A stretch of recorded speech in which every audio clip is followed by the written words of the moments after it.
All right, there we go. Welcome, ladies and gentlemen, to Dion's Daily Dose. Today I'm here with my friend Sean. Hi, everybody. And we have what I think, anyway, is an extremely interesting case where an offender, convict, there's inmate, there's tons of terms for him, someone serving time who was convicted of a crime and is now serving time, is attempting to sue the correctional officer or more than one. And it's something that we've seen a lot. I worked at Indiana State Prison for a number of years, and we heard of, I didn't get sued, thankfully, but I know people who did, just for doing their job. And it's an interesting thing that we could get. Like, I could spend hours talking about the ins and outs of that and why it should or shouldn't be a certain way, and all of that. But the way that it sits currently is you're allowed to do that, but only under certain circumstances, right? You have to pursue all other reasonable accommodations or avenues. Yeah, you got to do everything you can before you can get to that point.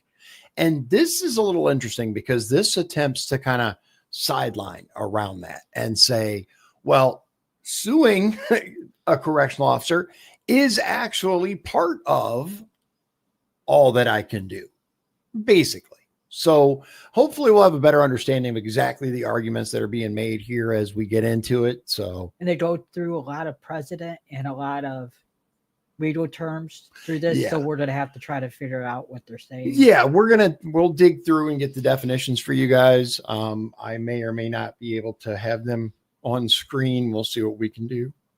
Excuse me about that. I'm not sure exactly what we're going to get into. Excuse me, until we get into it. So Sean was kind enough to get the timestamps for us, and we were able to shave it down significantly. So here we go. We're going to get started. And the first person speaking, I believe, is the attorney for the plaintiff. This is what they still call it, right? The plaintiff. Okay. Or petitioner. You're going to hear Roberts first, and then you'll hear Roberts opens up the case. Okay. So Roberts opens up the case, and then it's going to go directly into the other one. All right, here we go. I hear nothing. You hear anything? Yeah, it didn't start yet. Okay. It starts at like 14 seconds. Oh, okay. We'll hear argument next in case 23-1324, Pertu versus Richards. Ms. Sherman. Mr. Chief Justice, and may it please the court. Exhaustion is the centerpiece of Congress's reforms under the Prison Litigation Reform Act. Yet even with this invigorated exhaustion requirement, prisoner lawsuits still account for an outsized share of filings in federal district courts. Yeah. A rule that requires a jury trial on intertwined exhaustion issues would increase this burden while incentivizing non-exhaustion and undermining the goals and structure of the PLRA. Respondent would have this court cast aside the PLRA's goals and structure merely because exhaustion is an affirmative defense.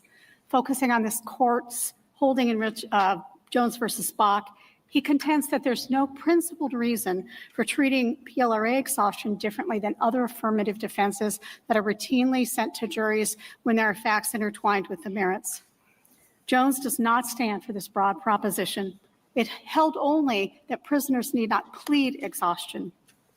And there is a principled reason for treating PLRA exhaustion differently than other affirmative defenses. It is a mandatory prerequisite to suit, so its intended benefits would be entirely undercut by merits discovery and a trial before its resolution. PLRA exhaustion must be resolved by a judge at the early stages of litigation. Contrary to the Sixth Circuit, this does not run afoul of the Seventh Amendment, even when there are intertwined facts. The judge's determination on exhaustion does not interfere with the jury's ultimate fact-finding role, because dismissal is typically without prejudice, and the judge's determination on exhaustion would not have preclusive effect. Richards, like many other prisoners, can exhaust, come back, and have a jury decide the merits of any viable claims. For this reason, this court should reverse the Sixth Circuit's decision. I welcome the court's questions.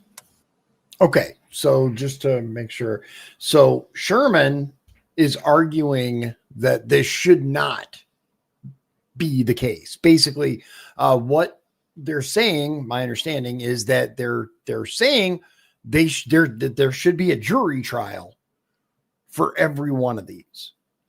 And the nightmare scenario that would bring, because we're talking about an overburdened court system as it is.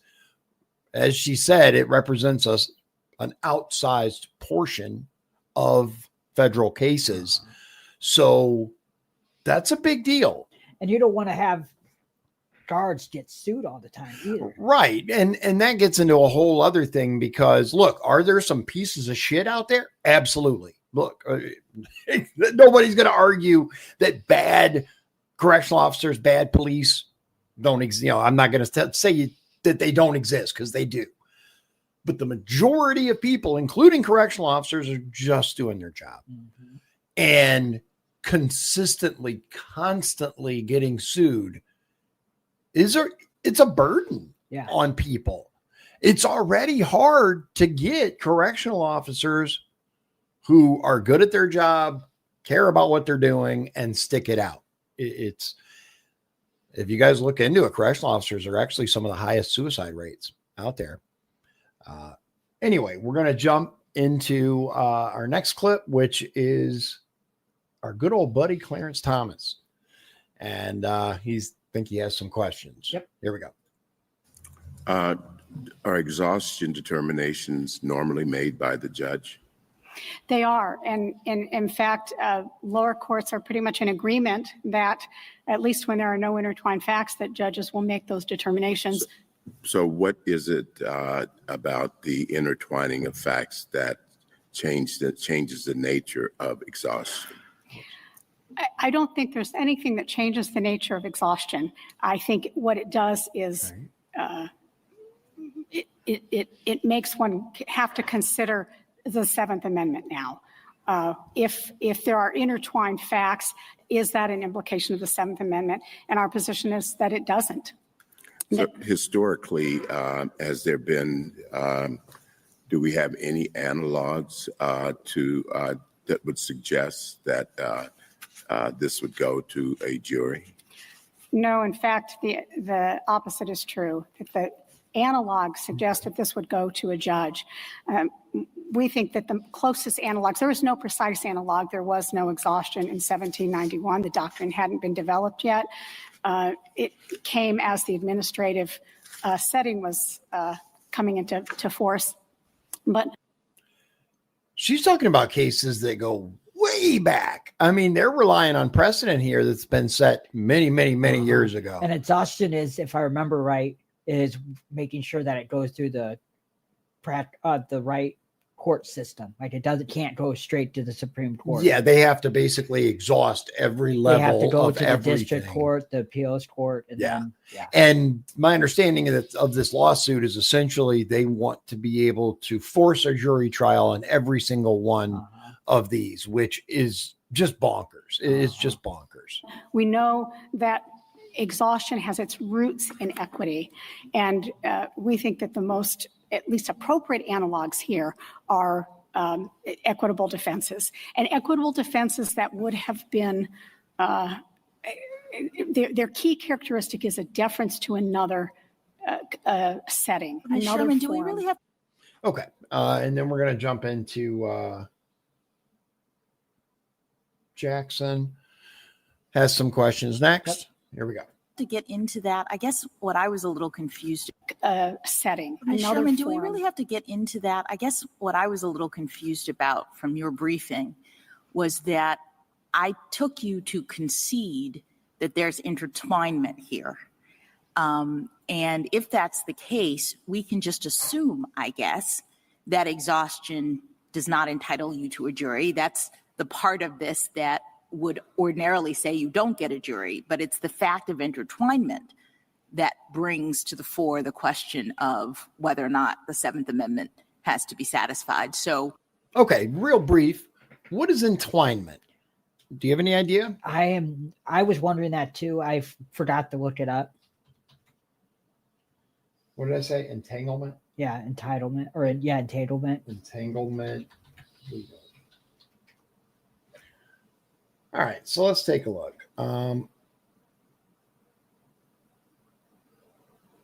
Oh, it's only the tab, isn't it? Yeah. Okay. So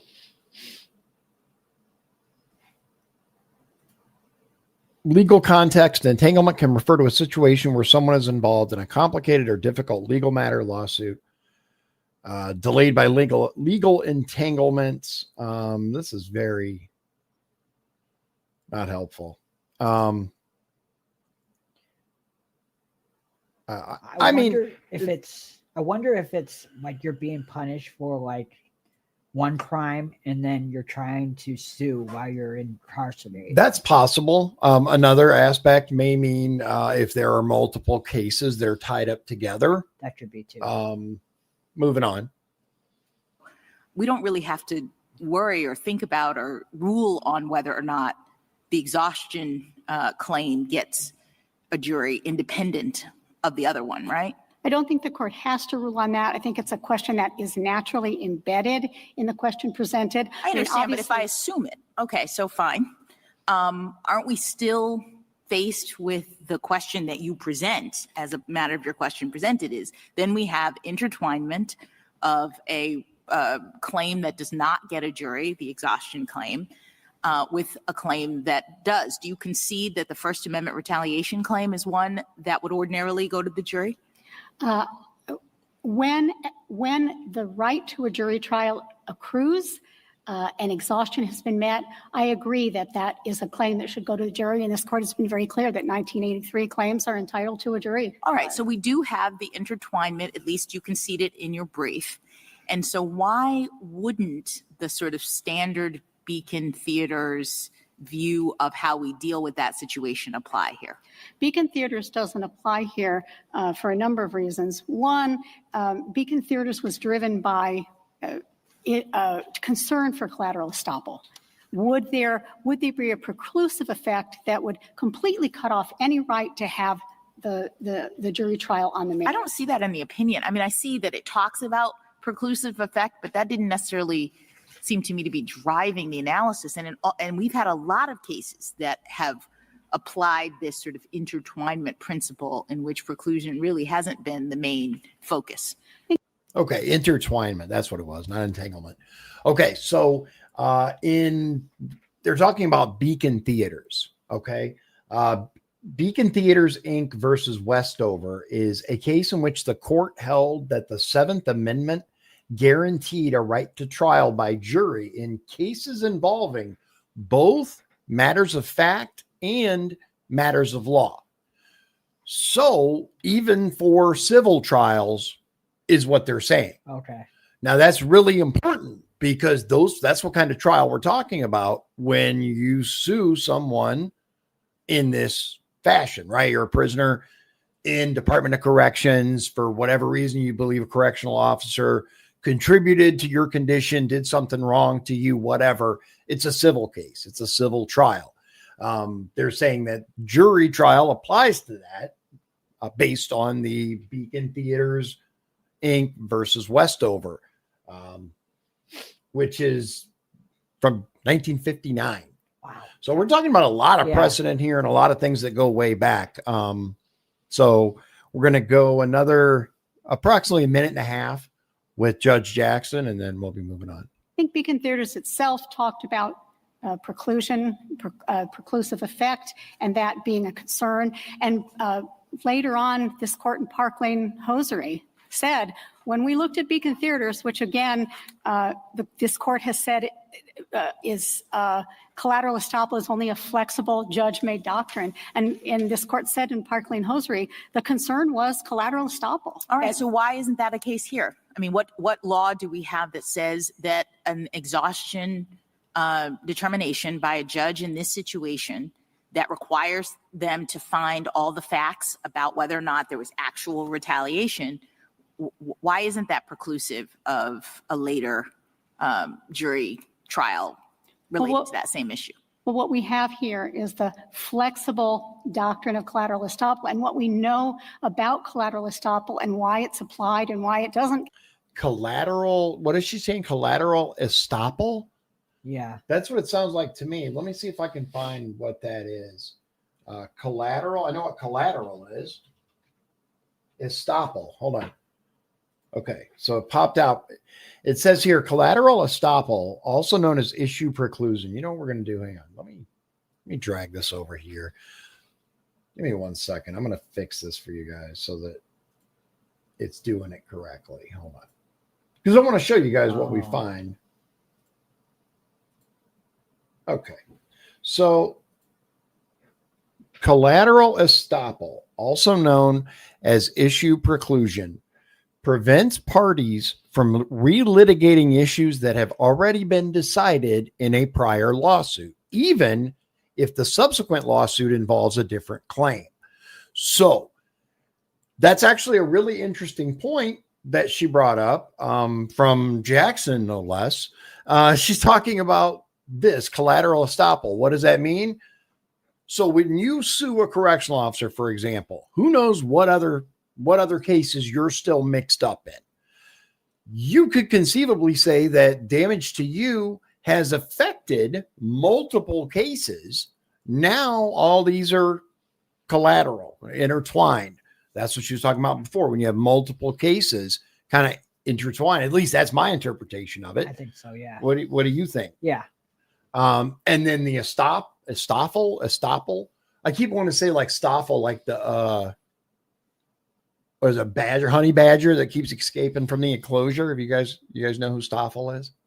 No, look him up. Stoffel, you'll find him. Collateral estoppel. Once something's decided, even if it's a different claim, the lawsuit is over. So Was that something from a long time ago? let's see. Where does collateral estoppel originate from? Let's see here. Blah, blah, blah, blah. All that's trash. Let's see here. Issue preclusion is the modern terminology for it. It's probably been around. Yeah, it looks like it's been around for a while. All right. I lost my mouse. There it is. All right. Let's see here. Getting back to it. We got like 30 more seconds.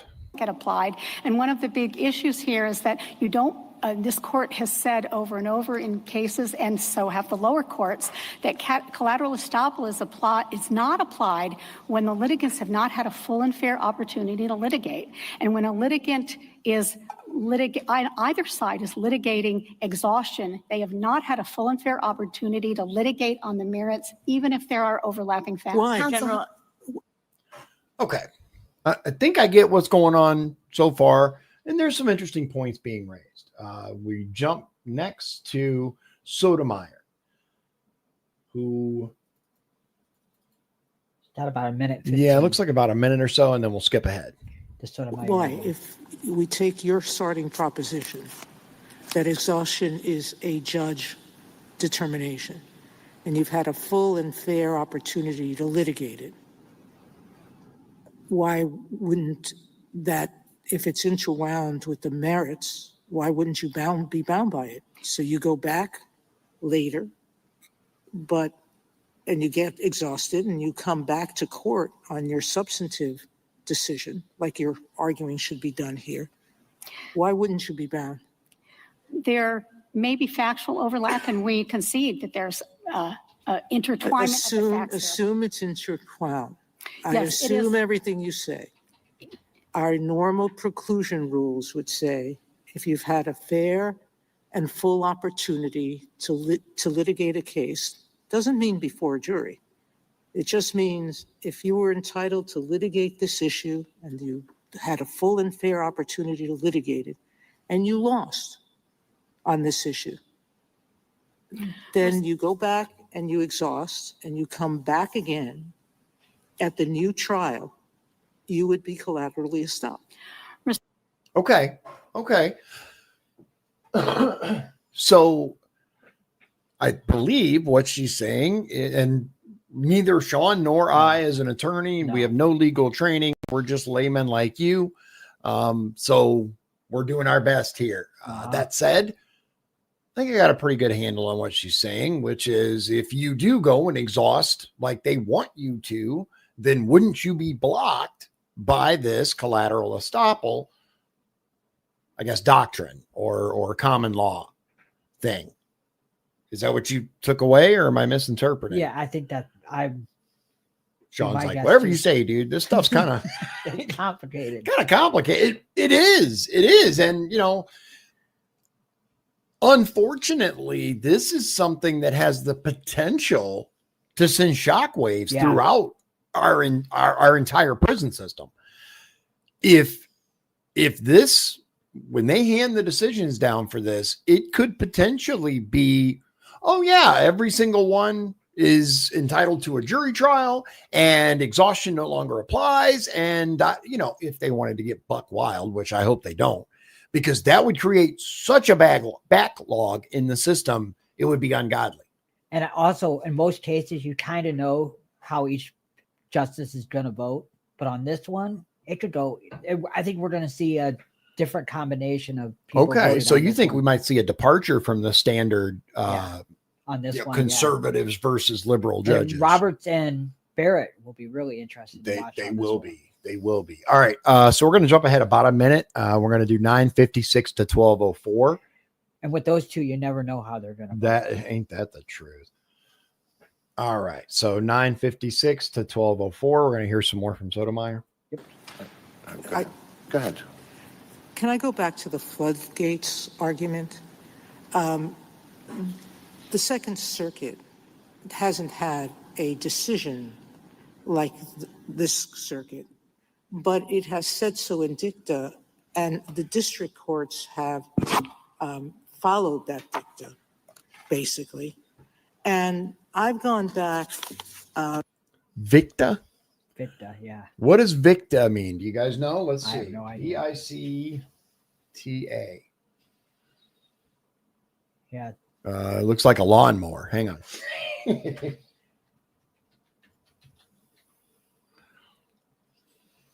Oh, Victa. Okay. In legal context, likely a misspelling or a variant of the Latin word victus, meaning conquered, vanquished, subdued, or defeated. Not a standard legal term itself, might be used in a legal concept to describe a similar legal context to describe a similar concept. I was looking to see, here it is.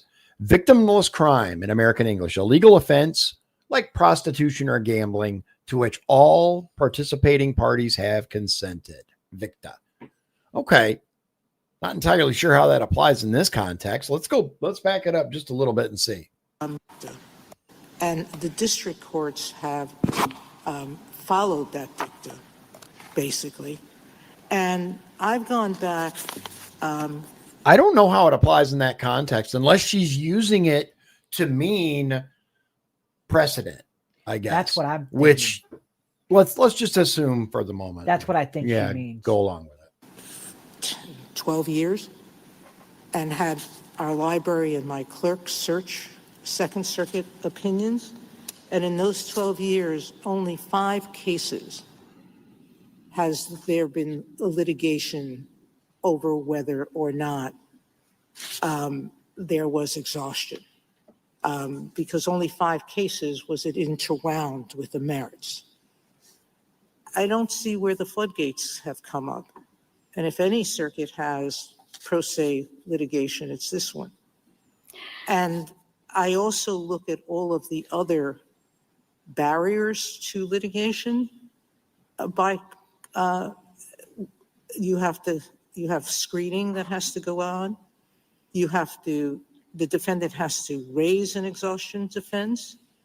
The plaintiff has to counter that exhaustion was unavailable. The complaint survives any motion to dismiss, and that you have a genuine dispute of material fact unrelated to exhaustion to justify. I don't understand the floodgates argument. I appreciate all the steps that you have talked about, Justice Sotomayor. I didn't But make them up. They came up from an amicus that pointed them out. Yes, but our Michigan data reflects something a little bit different than the data that you have attempted to collect. Last year alone, Michigan had 574 cases that were opened. In 96 of those, we filed motions for summary judgment. What kind of case? I'm sorry. Okay, so she's talking about saying just in Michigan, there were hundreds of these cases. If, for example, and I think this is her point, if you were to demand a jury trial for each of these from the start, imagine the backlog in the system, rather than letting these judges go, okay, there's no evidence here, for example, or whatever. Go ahead. That's how it should be. It's Yeah. that every judge should decide if it's worthy of a jury trial. So, and that does open up another can of worms, because that's the way that it currently is. They basically have to exhaust all the options before they can get to the stage where it's a jury trial. It's in most circumstances, including Indiana State Prison. Just so you guys know, correctional officers do not have qualified immunity, which means they can be sued at any time and have been, but in general, they work their way through the courts, much like they're talking about. There has to be certain rules. They have to go to a panel where the panel looks at it and goes, yeah, there's evidence, or no, there's not. And then to the other district, whatever. I won't pretend to know the whole process. I'm not even going to Google it because it's complicated. But short circuiting it would certainly end up with some real. And then if you do that, if you go, okay, every single one has to go to jury, I guarantee you some of these states are going to start putting in qualified immunity for correctional officers, and just to temper down the sheer volume of lawsuits. That's my prediction. But all right, we're going to jump ahead to Alito's questioning, and that starts at 1424. I don't know if you guys saw, I got my new hat. Came in. Look at that. Right. I dig it. Yep. There we go. There, you guys can see it. All right. And this is going to go 1424 to 1557. So about 3 minutes. Ask you this quick question. Under the Prison Rape Elimination Act and your policy, could Mr. Richards go back and now exhaust administrative remedies? Absolutely. There are no time constraints for him for any prisoner across the country that has a Prison Rape Elimination Act grievance. There are no time constraints. So why in this case should we be concerned about intertwinement? If exhaustion is decided by the judge says you didn't exhaust, the prisoner can go back and exhaust, and then the prisoner can come back to court, and if can get by summary judgment, can have a jury trial. Well, So I don't get it. there still is a question with intertwinement here, whether even for the prisoner that can come back, like Mr. Richards, is there a problem with collateral estoppel? Does it violate Well, it's a right not to a judgment, and it's a flexible doctrine, and I think every court of appeals but one has said this is a matter for the judge. And what have they said about collateral estoppel? Haven't they said that the determination that there was no exhaustion would not carry over, would not have an effect on the trial of the merits? I agree. Collateral estoppel is not a bar here, but that's the reason why it's important to consider this. And that's why I believe this court Ms. Sherman, would Okay. So it's an interesting argument. We're going to jump next to Jackson, which Goes right into it. yeah, we go right into it. And this is about 2.5 minutes from 1558 right now to 1837. Here we go. the same judge who made a determination in the exhaustion realm related to the facts of whether or not this person exhausted be presiding over the subsequent trial in which those same questions about what happened go to the jury? I don't think there's any rule that would require that the same judge hear that. It could go to any judge. I'm just asking you as a matter of practice. Don't judges ordinarily keep the case? So you have a judge originally, and I guess I'm just sort of musing about Justice Alito's question of what's the harm. I would think that if the concern in Beacon Theaters and in other cases in which the Seventh Amendment right is fronted is that people really have the right to a jury deciding these questions. And once you've had a judge decide it, we have intertwinement, it's the same set of factual issues. I wonder whether there wouldn't be a burden on your right to make your presentation to the jury, especially if the same judge has prejudged those facts because they had the essential hearing and heard all the evidence and whatnot and ruled themselves as to whether or not they think this happened in this way. Two responses. This is a dismissal, and whether it's typically without prejudice, but that doesn't mean that that's going to come back to the same judge. It's not the same case. They're going to refile a federal lawsuit. So I don't think there's any reason to think that that's going to come back to the same judge. I don't think it matters either way, because the key here, and this is to my second point, is that there wouldn't be any preclusive effect. So would Richards not by the back, judgment, but you appreciate that what I'm suggesting, that if it was the same judge who is presiding then over a subsequent trial about an issue of fact that he or she has already decided because they heard the testimony before, they went through the record, they said no, Mr. Richards, Officer Pertut did not do X, Y, and Z. And then Mr. Richards goes and exhausts and says, now I'd like my jury trial on that same question. One might be concerned, at least, that it would be difficult for Mr. Richards to present his case to the jury with the same judge presiding. I don't think there's. Okay, that's actually an interesting argument. So what she's basically saying is, at least to me, again, is that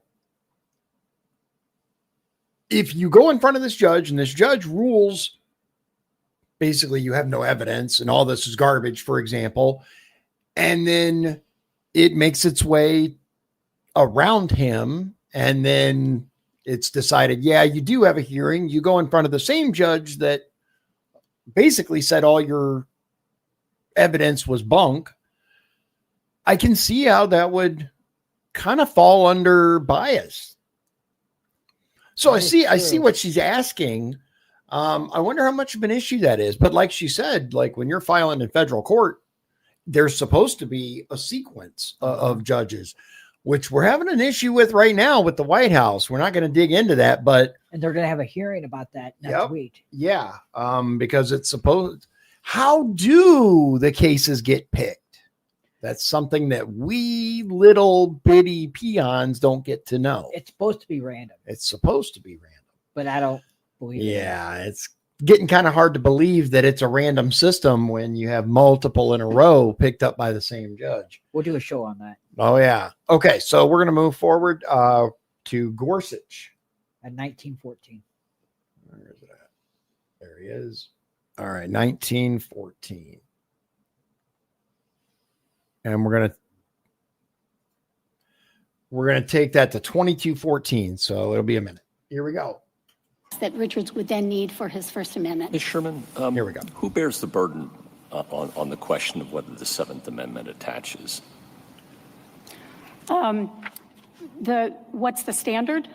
Who bears the burden of showing? Oh, it's absolutely the defendant's burden. It's an affirmative defense. That strikes me as odd. Wright and Miller, for example, says in cases of doubt, you presume the jury, and it's really incumbent upon those who would displace the jury and say the Seventh Amendment doesn't attach, but the default rule is that you have a right to a trial by jury. Do you have any authority for the contrary? I didn't see it in your briefs. I think what the authority is for the Seventh Amendment not to attach here is that there's no. Who bears the burden of showing? I would have thought you would have borne the burden of showing the Seventh Amendment doesn't attach to a suit at law.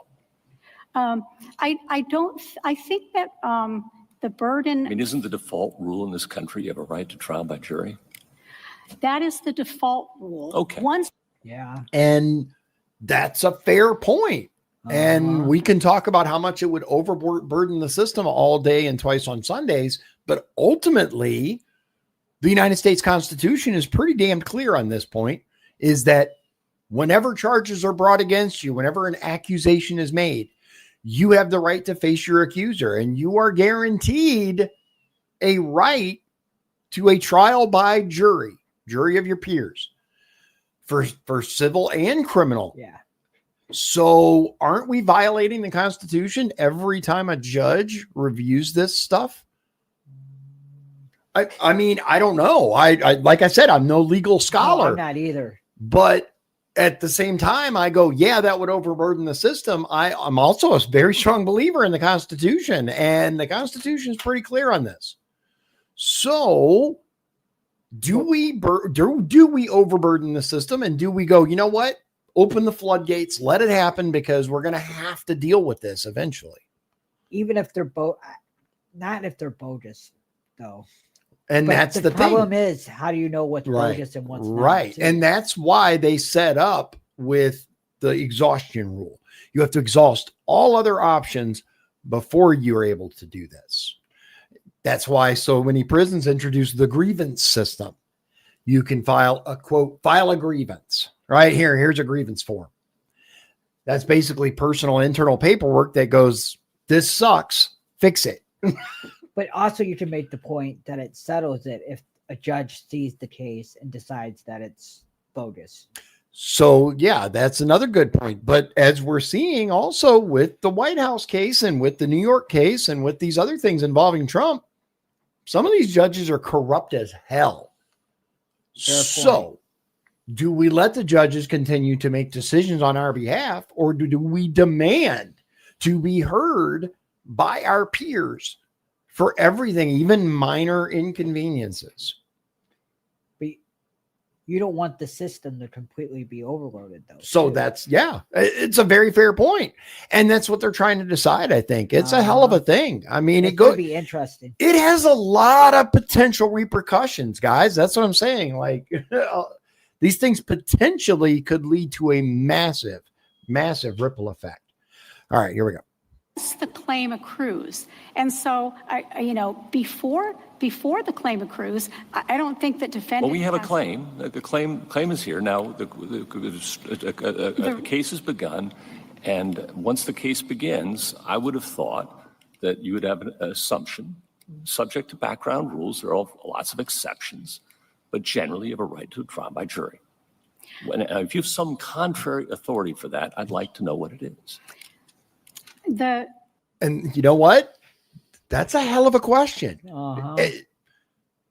Constitution says this. What alternate authority do you present that says, no, it's not needed? Let's see what she has to say. The contrary authority is that this is authority. That means a case. That means a statute. That means a piece of history saying that the burden is on the defendant rather than you. I don't have I think I'm not aware of one either. No, I don't have one, but I think two okay, so pieces of authority. Let me just put a pin in it there, because then we have cases like Beacon. We have cases like Land versus Dollar. We have cases like Smithers versus Smith, where they're jurisdictional issues or sovereign immunity issues, right? Mounts in controversy, and intertwined. Again, the default rule is jury. That's, and I just wonder. Now, Congress maybe it has the power to displace that. Maybe. Question mark. Maybe, right? But if the default rule through history has always been intertwined issues go to the jury, and we have a lot of cases. Why shouldn't we, at least as a matter of constitutional avoidance, perhaps, or statutory interpretation, perhaps, read this statute to conform with those normal background principles, absent some contrary evidence from you? I think it is the nature the unique nature of PLRA exhaustion. And I don't think she knows.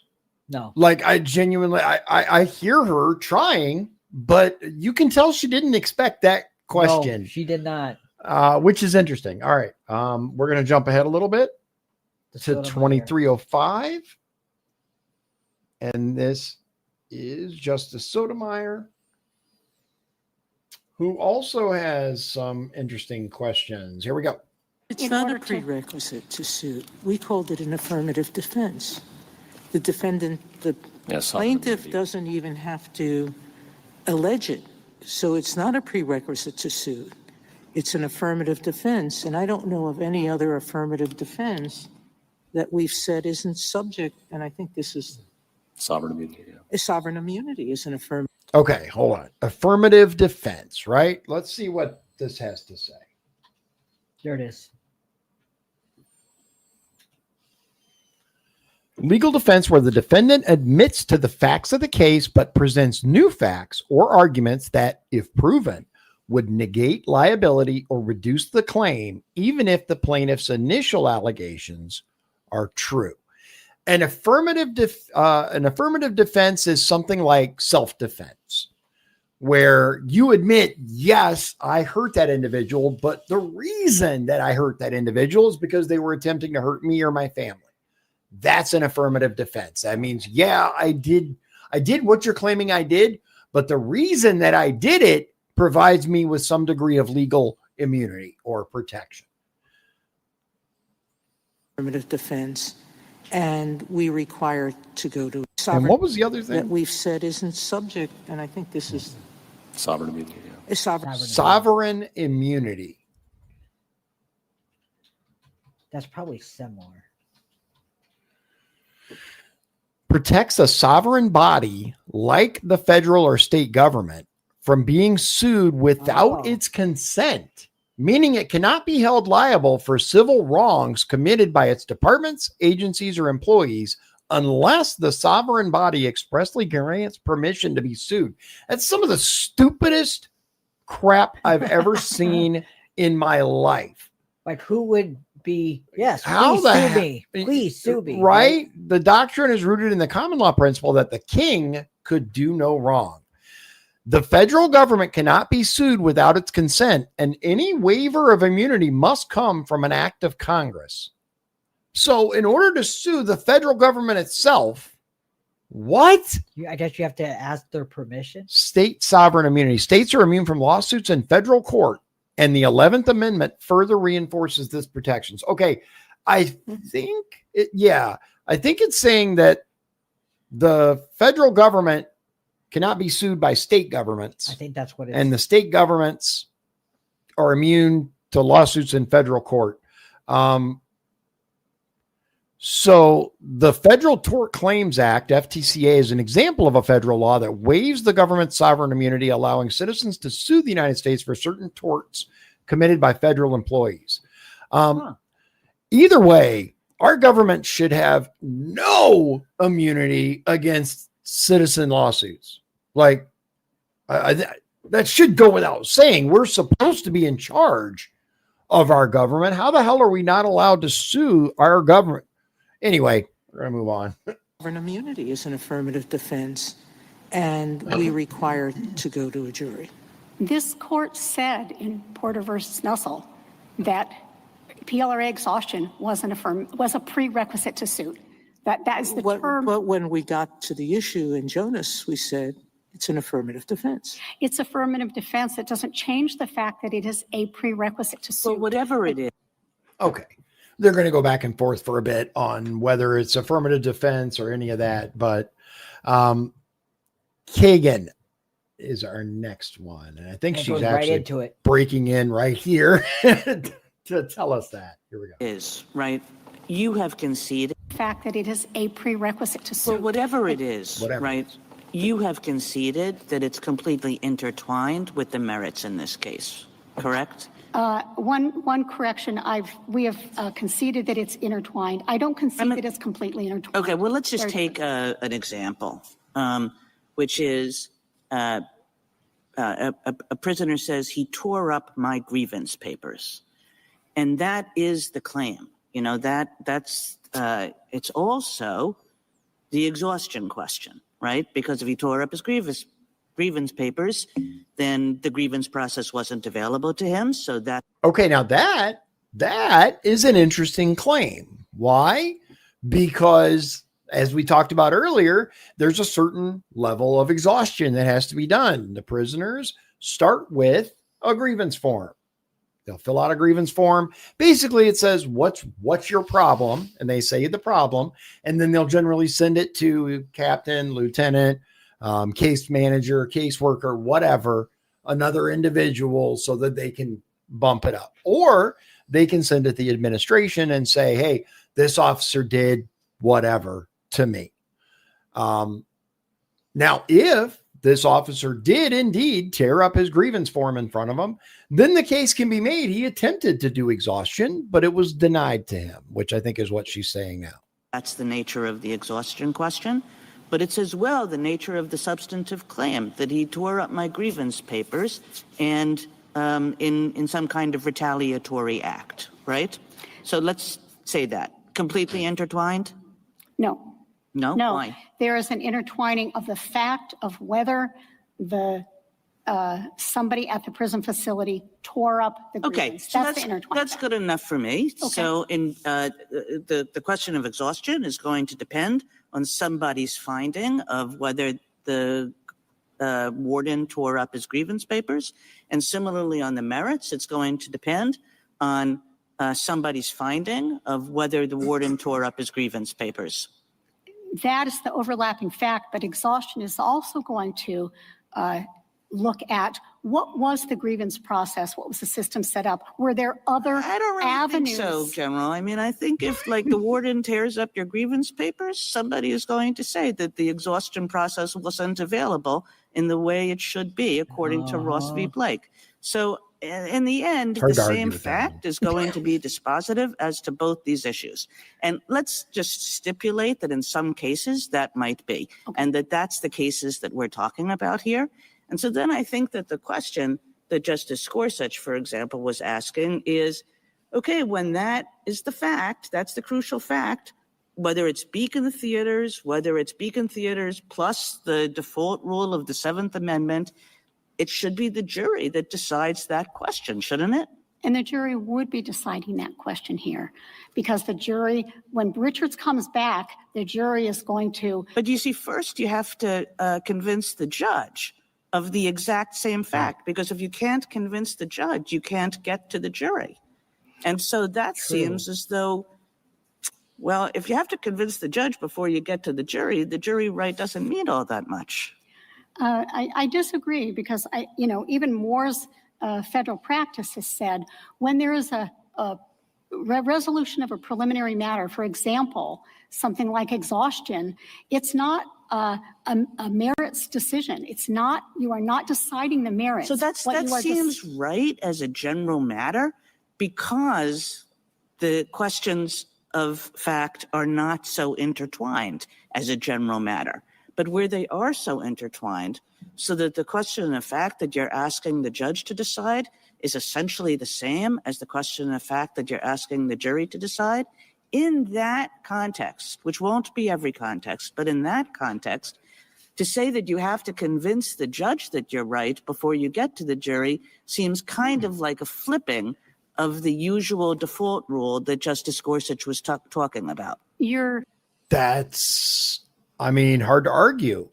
Doesn't forcing something to go in front of a judge derail your right to a jury trial, especially if you have some crazy judge that isn't ruling based on actual law, but whatever agenda they have. That's going to create a problem. Let's see. Convincing the judge of exhaustion. And then because what saves the day is that collateral estoppel wouldn't apply. And so when you're coming back, the jury is fully acting as the fact finder in that case. I'm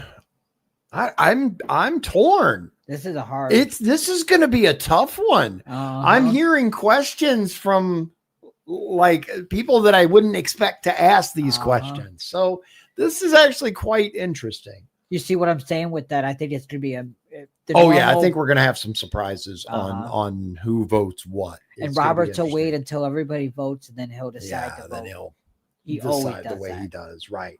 Okay, so we're going to go right into it, and it should be our buddy who was just here last week. I'm kidding. Justice Thomas. Thank you, counsel. Justice Thomas? This was dismissed without prejudice. You're not done. Sorry. I'm sorry. Oh, yeah, she tried to leave. She tried to walk away. Prejudice. Yes. So what preclusive effect would that have? Well, it would have no preclusive effect. Mr. Richards can come back, and he can come back. He still has to convince a judge that he has exhausted. And then when it gets to a jury, there would be no preclusive effect. And he would have a complete trial on whether or not his filings were destroyed or his grievances torn up. In part, I mean, he would have a full trial on his First Amendment claim. Exactly. And that would include not just whether a grievance was torn up or he was threatened, but the reasons for that, the motives, that there would be a more extensive inquiry appropriate to the First Amendment. Okay. I think it goes right into, doesn't it? Yeah, we're going right into Alito. Here we go. Justice Alito? On this issue of the default rule, I thought the Seventh Amendment was limited to suits at common law and therefore applies only if a particular claim is a claim that could have been asserted at common law or is a close analog to a claim that could be asserted at common law. So in light of that, I don't know where this idea that there's a default rule in favor of jury trial with respect to every claim for damages, every new claim at law that Congress may create. Am I wrong? I agree that there is no right to a jury trial here on exhaustion. And the reason is it didn't exist in 1791. The closest analogs we have are equitable defenses that would have been heard by judges and not by juries. Thank you. Okay, did she just argue that because we didn't have it set up for juries prior to 1800 that it should stay that way? Didn't she just do the other side of the argument too, like for her case? That's what I thought. Like between the two things that she said, I'm a little uncertain as to where she was headed with that. Okay. I'm not. Yeah. Again, we don't pretend to be lawyers. We don't even play one on TV. But we're going to go right into Sotomayor. Yep. Justice Sotomayor? Counsel, if we limited the rule to your situation, meaning he's not precluded because he can come back because of the law that Justice Alito pointed to, the rape law, I'm not sure that's true, because is he alleging rape or is he alleging First Amendment? And the law they're talking about is PREA, Prison Rape Elimination Act. And it changed a whole bunch of stuff. I can't even get into it, but it changed a whole bunch of the stuff, the way that certain liabilities fall. And it was basically designed to attempt to clean up what had become a vicious and dangerous prison system. Did that happen during the Obama administration? I'm not sure when PREA was passed. I think it was Let's Obama. see. Let's find out. Yeah, that would be interesting. 2003. So it was under George W. Bush. Yeah, it was W. And it's a lot. It goes into a lot, but that gives you guys, if you want to look it up, by all means, it's quite detailed and complex. Violation. Under the Prison Rape Elimination Act, First Amendment retaliation for claims of sexual abuse are included. But what happens to the ordinary prisoner? if we announce the rule that you want us to announce, which is exhaustion never goes to a jury, in the mine run of cases that are not rape related, prisoners are precluded, practically speaking. We have an amicus brief that says that most exhaustion requirements are, half of them, half the states, are 15 days or less. And in the others, they are matters of days more than that, but no more than 30. Most of the time when you file a suit as a prisoner, it takes, the answer takes 30 days. Yeah. Wow. So most cases, as a practical matter, would be precluded if we adopt your rule that exhaustion under all circumstances is not preclusive. I don't agree that in most cases the prisoner would not be able to return. I agree that the time Why frames not? for grievances are very short because So if they're very short, seems to me, as a practical matter, I can't see how almost any prisoner could go back. you have 31 states, the District of Columbia, and the Federal Bureau of Prisons, all that allow for some level of discretion to excuse untimeliness.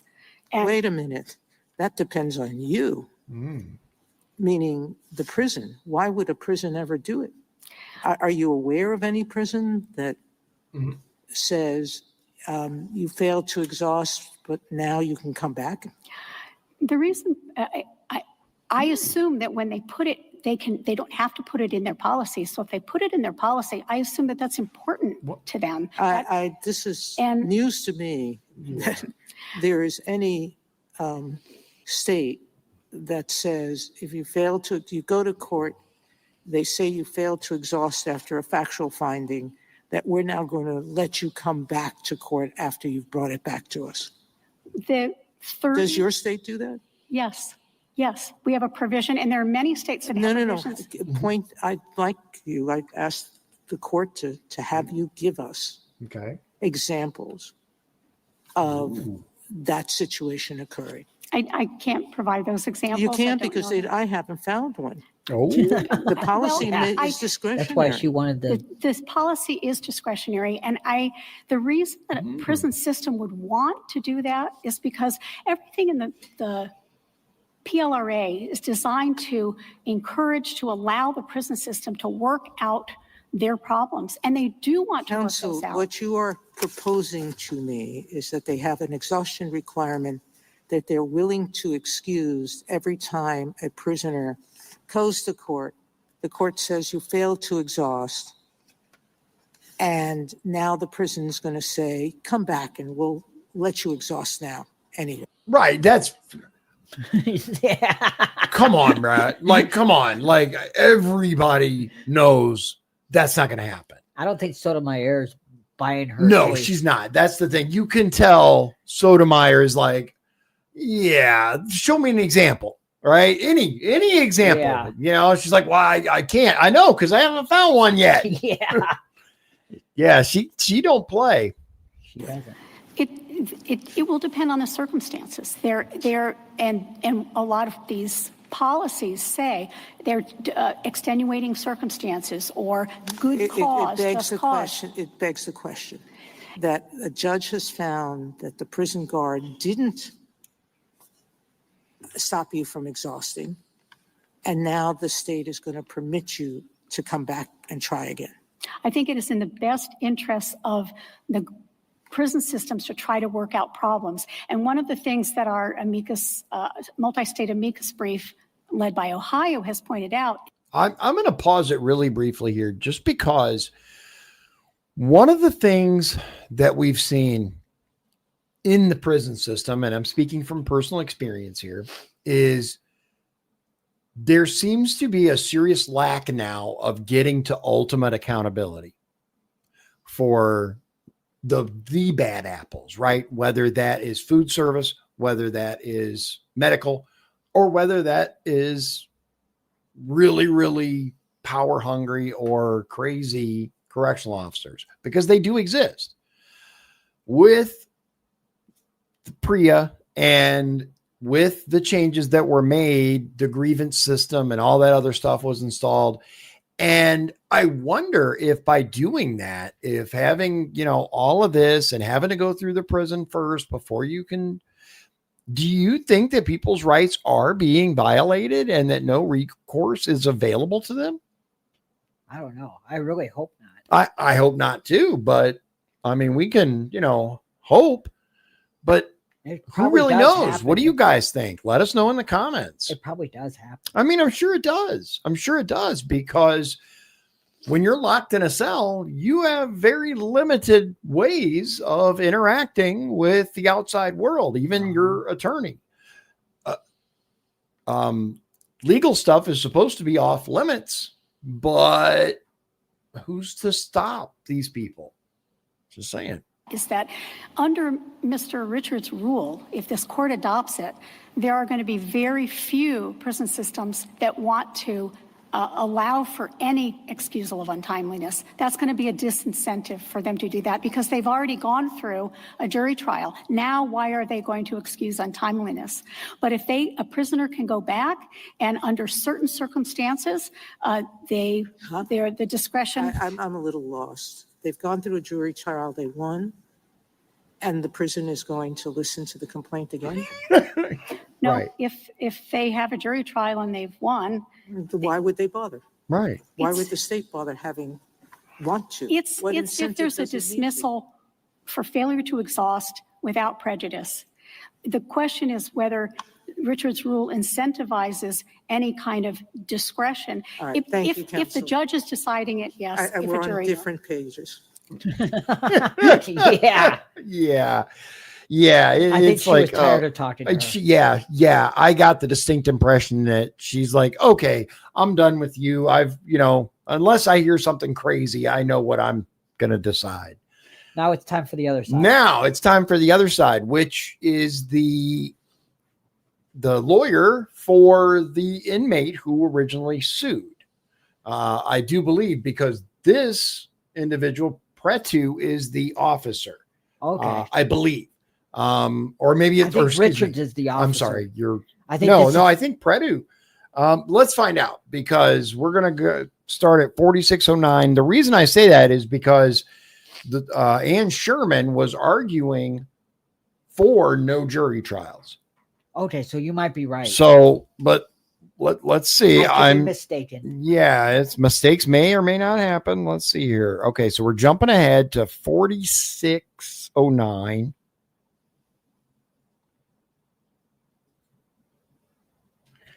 And we're going to hear from, I believe, Lori McGill, which is the attorney for the other That's side. not true with exhaustion. Thank you, counsel. All right, here we go. Ms. McGill? McGill. Thank you, Mr. Chief Justice, and may it please the court. I just wanted to begin with two clarifying points. This is the first time in this 5 years of litigation that the state has represented that all of the claims might be able to be exhausted. The First Amendment claim that was the subject of the Sixth Circuit's decision here, as far as we can tell, is not protected by the PREA policy. And the Sixth Circuit held that exhaustion and the merits here were completely coterminous under Sixth Circuit First Amendment law. The state also agrees that the historical facts at issue here are of the type that juries decide. And I think that makes this an easy case on the actual question presented, because whatever else is true, this is a 1983 action for money damages. So the jury must resolve those facts regardless of how you characterize exhaustion. That is the point of Beacon Theaters, which is just a specific application of the general rule that even truly threshold issues must be deferred to the jury when they're intertwined with the merits. It's no answer to say that the facts could be relitigated in front of a jury, maybe, if and only if the case proceeds. It's simply not good enough that the jury trial right might sometimes be preserved. And the state's suggestion that judicial findings would not be binding on a future hypothetical fact finder really gives the game away. The only reason that would be so is because of the Seventh Amendment. That was this court's unanimous holding in Lytle, and there's certainly nothing in the statute or the federal rules that would suggest the non-binding factual findings procedure that the state suggests here. The state warns that having jury trials on exhaustion will undermine the goals of the PLRA. Those very same arguments were presented and rejected in Jones, and they're even less persuasive here. The state's approach would not reduce the number of trials required. We're talking about the cases that have survived judicial screening and Rule 56, the needles in the haystack, as it were. Regardless, policy arguments are no match for the Bill of Rights. Pretty compelling. I mean, she's basically arguing what the other one was trying to derail, which is it's pretty laid out in the Constitution that jury trials are the rights. I don't know. It's going to be interesting. So our first we're going to go right into it. Our first response is apparently from Justice Thomas, my homeboy. Me and him hang out all the time. Wouldn't that be neat? That would be awesome. I'd love to hang out with Clarence Thomas. I welcome the court's questions. Are you suggesting that the exhaustion or your exhaustion argument has historical analogs?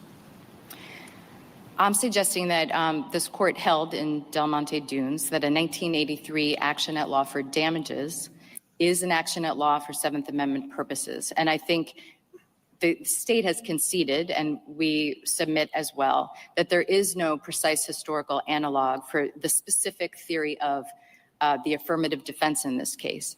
And I think Del Monte Dunes tells you that when that is so, you look to the functional considerations, the divide between the judge and jury, and predominantly factual issues are for the jury as a default rule.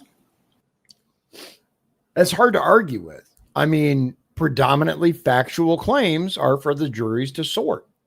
I mean, then it comes into, well, what is exhaustive, right? And what determines if other things have been exhausted, or should anything and everything proceed directly to jury trial? That's a bit steep because everything doesn't proceed directly to jury trial, even in the criminal world. Yeah. There's steps. You got to go in, for the arraignment and this and that and this and that. There are several steps before you get to that.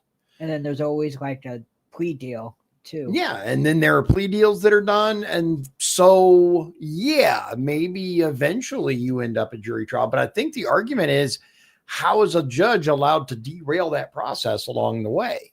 Or, as we're seeing more and more of, arbitration agreements. Arbitrations. Those are look into arbitrations before you sign an arbitration agreement with whatever company you sign up with. Make sure you understand what you're signing. Arbitration agreements are not courts. They are people who have been empowered to make decisions, and they rarely have your interest in mind. Just saying. All right. We jump straight ahead. We just let it play, and we go to Robert's local hero sandwich. Why isn't it enough for you to get the right to a jury after an exhaustion determination if that determination is non-binding? Two things. I'm not sure why it would be non-binding. But the second is, in this lawsuit, Mr. Richards got past summary judgment on a theory of unavailability under Ross versus Blake and a First Amendment claim that the Sixth Circuit said stated a prima facie case for First Amendment retaliation. He got to the point where he should have had a jury decide that. The Seventh Amendment can't turn on whether, after dismissal, a pro se plaintiff might be able to file lawsuit 2.0 on some of these claims. Well, why not? I mean, if the prior determination without a jury is not binding, what exactly has been taken away? If you can proceed to litigate before a jury with respect to exhaustion, what's the great loss? Other time, of course. Other than 5 years but he's got time on his hands, right? of effort. Yeah. It's no small. How much time does this guy have? Do you know? I Don't really know don't offhand. Okay, that's okay. I think it's a lot. feat for a litigant. Yeah. It's no small feat for a litigant like Mr. Richards, who was representing himself throughout these proceedings until the Sixth Circuit appointed counsel, to even get a case filed and before a court and all the way past summary judgment. So I think that's a significant consideration. But our second point is that I think the modern restatement of judgments would say that once an issue is finally decided, the words "without prejudice" are not magic words that mean that nothing has actually been decided. And I don't think the state would take the position that in this hypothetical lawsuit 2.0, Mr. Richards could re-argue the very thwarting facts and allegations that were the basis of both the unavailability claim and the First Amendment claim. Yeah, this guy Richards, did you look up and see how much time he had or no? I couldn't find it. That's all right. Okay, so we're going to go into another local hero, Barrett, which horrible disappointment as far as I'm concerned, but this is just me. Okay, launch into Barrett. We got, looks like about 3 minutes. Yeah. Till our next little jump. Here we go. Counsel, can I ask you a question? This is a methodological one. In some ways, this case presents the problem that we've seen in the Second Amendment context, because this is a history and tradition test, but it's one that goes all the way back to Justice Story in like 1812, right? And, in other cases, we've been able to draw analogs based on the cause of action. And I think that's a more or less stable line when you're trying to find a historical analog. Is this more like a common law or an equitable question? This defense thing is a lot harder, right? Especially since there was no really good analog at the time of the founding. So I think what we have now is Congress coming up with something new. And then what do we do in the face of historical uncertainty? And, functional considerations may guide, but I guess what I'm trying to figure out, and this is really a question, I mean, it's true, as you say, that one set of circumstances we could look at in making a judgment about whether this goes to a jury or has to go to a jury if he invokes the Seventh Amendment right is the factual nature of it.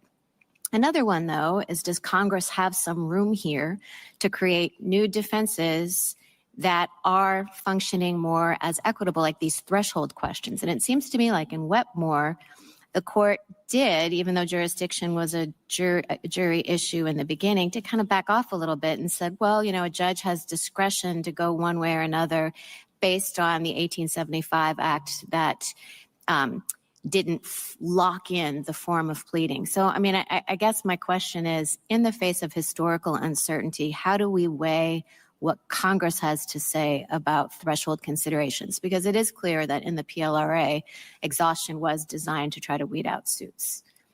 Okay. I'm not saying that that's determinative. I'm just trying to figure out how to think about it. I think I understand the question. I mean, I think most of your question is sort of answered by the detailed analysis of the majority opinion and Justice Scalia's concurring opinion, which the majority said that they agreed with in full in Del Monte Dunes. And there, I mean, history certainly was the guide and provided the analog, which was a common law, tort claim for damages, was the historical analog that allowed the court to say, no question that a 1983 action for damages is an action at law. And so the question is, what work does the history do on the specific issue question? And I think the court resolved that by simply saying, where we don't have a guide, we look to precedent and then, functional considerations. And the court described those functional considerations as preserving the jury's historic role as the trier of fact. I mean, this would be really, if I was a judge sitting on the Supreme Court, this would be a really hard one. It really would. I think we're going to see some interesting responses on this one. I agree with you. Like you said at the beginning, I don't think we're going to see our standard split. No. I think we're going to see something a little different in this case. All right. We'll jump ahead just a little bit and we're going to go to 5607. And this is apparently Sean's personal friend, Samuel Alito. I'm kidding, by the way. None of us know any of these judges. I'm just being dumb. Here we go. Along those lines, I want to understand the implications of what you are asking the court to hold. So in Judge Posner's decision in Pavey, I know you think his logic is nonsense. He ticked off a number of other questions that are threshold issues that are not necessarily decided by the jury. Subject matter jurisdiction, personal jurisdiction, abstention, forum nonconvenience, venue. What would be the implications of a decision in your favor here on all of those? Okay, now that is a fair point, right? There are, like we were talking about earlier, there are aspects of these lawsuits that are handled by judges, by the courts themselves, without the jury element, at least not yet. So this is a really good question. If the court decided in your favor, what are the effects with all these things? Potentially very little to none. If there's an overlap between wouldn't the logic apply there, or why would it not? It would, Justice Alito. I think the general rule, the rule that is applied by the federal courts almost uniformly, and the state doesn't really take issue with it, is where you have a common factual issue, so you have real intertwinement with the merits. Even so-called matters in abatement or judicial administration get deferred to the jury.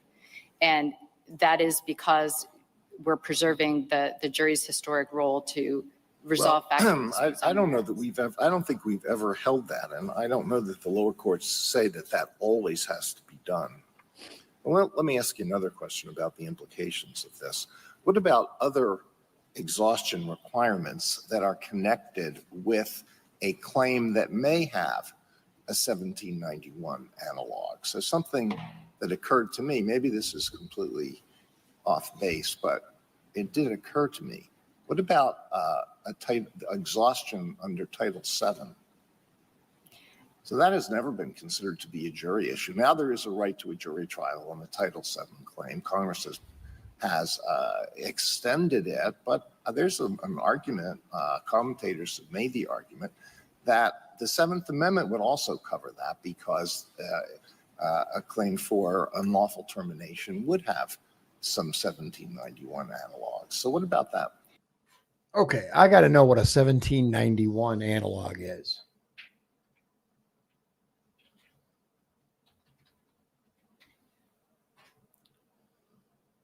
I don't think that's what we're looking for.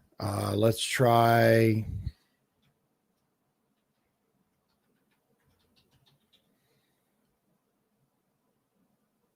Or analogies.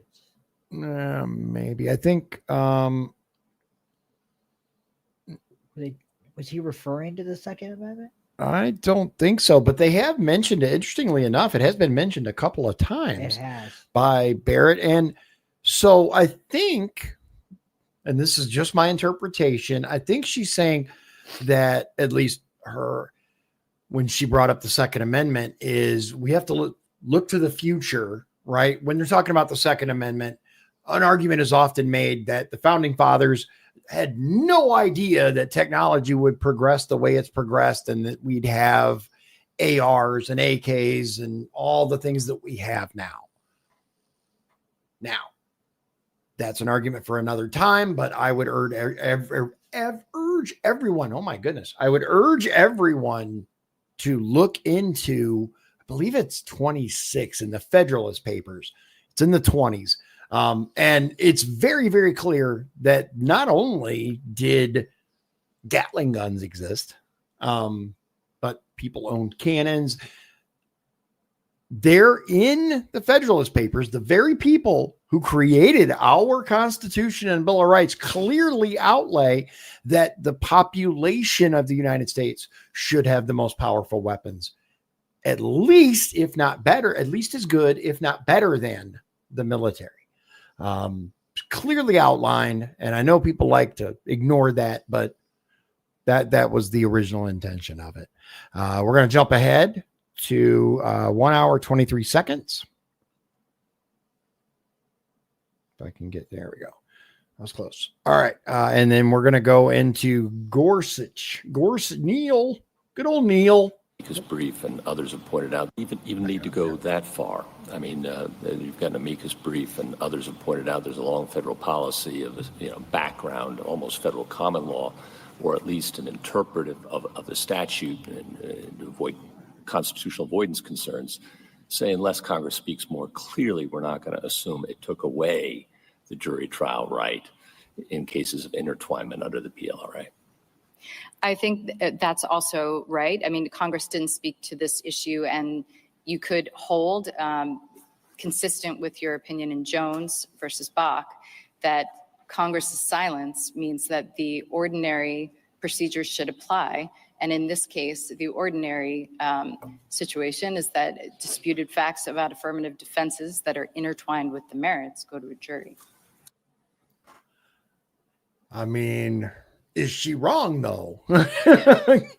She makes a compelling argument there, I will say. And in general, because it's pretty darn clear that trials are to be decided by the jury unless the person bringing it or defending themselves would prefer a trial by judge, because that's an option. When those people aren't doing it for goodwill, though. Right. And that's the problem. Is there's a lot of people problems that want to and flood. I noticed they keep talking about PLRA. I thought it was PREA. What is the PLRA exhaustion requirement? I think this is what they're talking about. Oh, Prison Litigation Reform Act exhaustion requirement is a federal law that mandates prisoners must exhaust all available administrative remedies before filing a lawsuit in federal court regarding prison conditions. Which means they have to go through the prison, right? Right. Which means they have to file a grievance. They have to talk to their counselor. They have to talk to the staff. They have to do all these things. And to my point earlier, I guarantee you there were rights violated by the nasty ass food they were serving these people and the absolutely abysmal medical care that they were giving these people. Why? Because this shit was contracted out. It's a joke. However, can people just bring random lawsuits? I mean, you and me, we can file a small claims action against pretty much anyone and have our day in court. But it's a little more of a higher bar when you're talking about like suing a company, suing a state for more than small claims. Then all of a sudden you get into discovery and, there has to be some degree of evidence in order to blah, blah, blah, blah, blah. So it's going to be interesting. All right. We're going to go right into Justice Sotomayor again. She talks a lot. I'm just kidding. She has some really, really pointed and excellent questions, although I think her mind is made up. It's Kavanaugh. I might have made a mistake. Oh, no, that's my bad. I picked the wrong one. I'm sorry. Sotomayor's it is Kavanaugh. Yeah. Sotomayor's next. Sotomayor's next. I was looking at the wrong thing. It's Kavanaugh. Here we go. If we get to functional considerations that Justice Barrett was raising, it does seem to me like you would look at the policy of the PLRA. The court has said to look to statutory policies, and that policy seems quite inconsistent with a jury trial right on the exhaustion question, because the whole idea of exhaustion was to be speedy, to have the prison be able to resolve things quickly. And it seems just, the argument on the other side just seems generally inconsistent with the policy of the PLRA. So you want to respond to that? Sure. Okay. Really quickly, I got this figured out. All right. So this entire lawsuit hinges on the current outlines of the PLRA, which is you have to exhaust everything internally before you can sue. What I believe the attorney McGill is saying is that it should be let a jury decide. Don't let the prison decide, which the problem they're running into, and this is now I get the questions at the beginning, which is Congress has already kind of laid out how this is supposed to go. What they're arguing is it's unconstitutional or it shouldn't be that way. Much like in the case of the Second Amendment, Congress has created laws, but I think more and more of these laws are about to be found unconstitutional based on the rumblings from the Supreme Court. And then we get into a whole other can of worms. But the important part for this is, can prisons be trusted to figure out whether there's merit to this lawsuit before it goes in front of a jury, or should it bypass the prison system itself and go straight to the legal department? The PLRA was established because they were getting swarmed by lawsuits. What might happen is, if this is found unconstitutional, maybe they'll create some new courts, which Congress can do just for the prisons. That's an idea as well. That's what they might have to do because of all the lawsuits. Yeah. And so they're talking about courts like these administrative courts for like Social Security determination and stuff like that. So Congress did all of that. Might be something for this. Here we go.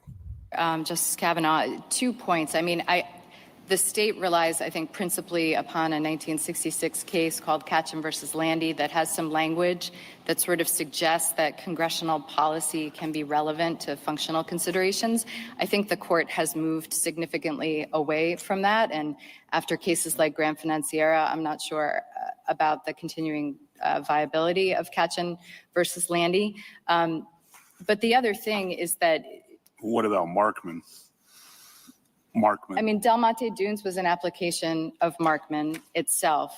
And I think that, this case, if you have a spectrum from sort of pure historical facts to legal issues, Markman is sort of on one end, and our case and Del Monte Dunes are on the other. That we're not talking about construing a legal term of art, in a legal instrument. Okay. Almost done. We got this clip and coming up and one more. Next is Sotomayor. And we got right at a minute. And then Barrett for 2 minutes and we're done. So hang in there. We're almost there. Here we go. I would have thought that if Congress was thinking about this as requiring the judge to make a determination to supplant the jury trial question, the PLRA does have a list of things that a court has to do without objection. It has to look at the complaint and decide whether any immunities apply, whether a bunch of other things that it requires. Grievance is not one of them. That's right, Justice Sotomayor, and that was part of the court's holding in Jones when it determined this is an affirmative defense. I mean, to be clear, there are other things that Congress could do but hasn't done to narrow the scope of cases that can get past Rule 56 and require a trial. But once an issue is made, to use the language from Telabs, once a genuine issue of fact is made under whatever the requirements are in the statute, it goes to the jury. And I don't think Congress has anything to say on that. So on this. Okay. And our last little clip here comes from Amy Coney Barrett.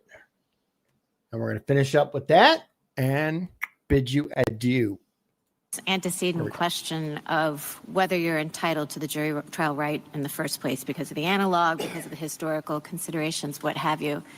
No circuit has held that right. So we would be kind of treading into new territory that's different. I mean, it goes beyond the QP. It was briefed that way. And let's just assume if you lose on the intertwined question, you could still win if we decided that the defense was entitled to a jury trial regardless. That didn't depend on factual intertwinement. But isn't it the case that would be striking significantly new ground? In some sense it would, and in some sense it wouldn't. I think the problem with the current state of the law, frankly, is that the first decisions on this after the PLRA was enacted came about in the early 2000s. I think it was a Ninth Circuit case called Wyatt. And it was before this court decided Jones. And the court just sort of referred to exhaustion as a matter of abatement or a rule of judicial administration without really thinking through what that means. And the courts have not reconsidered those decisions in a meaningful way after Jones. So true. I'm not saying that they've gotten it right. That's kind of an argument for, hey, they've done this reflexively, or they all followed the first court to answer the question. But we don't have cases where circuit courts or courts of appeals have reflected on this issue and said, here are, the historical analogs and the reasons why it comes within the Seventh Amendment, or here are the functional reasons why it does or it doesn't. We would be doing that for the first time, right? You would, and I don't think it's that different than what you did in Jones, although there were a couple circuits on the court side.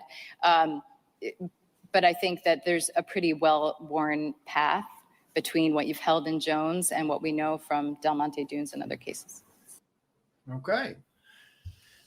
Oh yeah, this one's going to be really, really interesting, I believe. We're going to have to pay close attention to this. Is this the only hearing, or are there going to be more? Is it going to be multi-day? For this case? Yeah. This is the only hearing. This is the only hearing. This was their opportunity to say everything they had to say, give the justices an opportunity to ask everything they wanted to ask.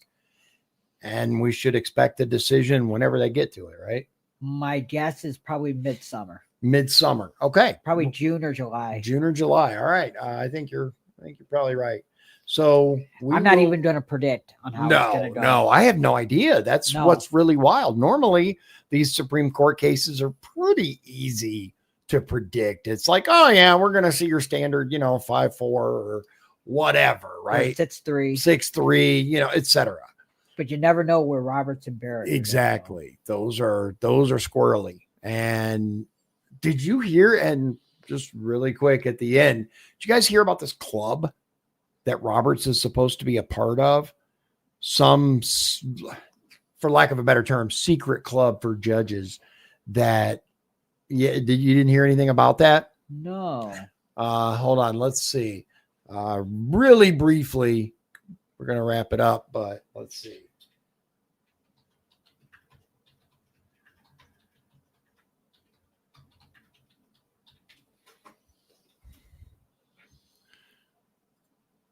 Okay, so according to this, and I always like to show you guys, this is Google, obviously, AP. and AP says posts falsely claim federal judiciary members are in secret clubs.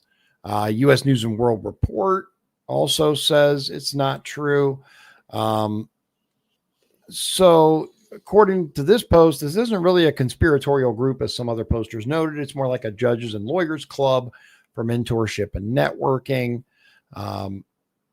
Interesting. So here's the actual post. America Ends of Court also includes the radical America hating judges James Boasberg, Barry Howell, etc. Brown Jackson. Yeah. So I'm just going to click on this X post. It says here, in a Washington, D.C. townhouse, Chief Justice John Roberts sipped bourbon with Judges James Boasberg, Beryl Howman, Amit Mehta, and Ketanji Brown Jackson. Invite-only gathering, uncovered, buzzing with whispers of judicial strategy. It says American Ends of Court. I have not heard of that before, but it's something to look into. I don't know. I'll be the first to tell you. I have no idea if there's any fact to that at all. Here's the thing. You used to be able to look at something and use your favorite search engine, and generally you get an answer to it. Now you can't trust AP. No. I have read some outright lies from AP. And speaking of, we had this other hearing with NPR and PBS that had some very disturbing clips, like straight up disturbing clips that the people who run these organizations believe the way they do. And it explains a hell of a lot. We'll break that down. Yeah. We'll get into that. Look, guys, go ahead. Next week. Yeah. So we got a couple of shows coming up for you next week. Hopefully, we're looking at potentially Tuesday night and Friday night, right? Monday and Thursday. I was wrong on both. Yeah, I was going to wait. My calendar is currently in use as a camera. So Monday and Thursday. Thank you, Sean. Monday and Thursday. Set your calendars, and we hope that we will see you guys then if not, catch us when you can. Think that's it, Yep, right? that's it. All right. Without further ado, God bless you. God bless Indiana, and God bless the United States of America. Hope you have a wonderful evening, and we'll see you again real soon. Bye.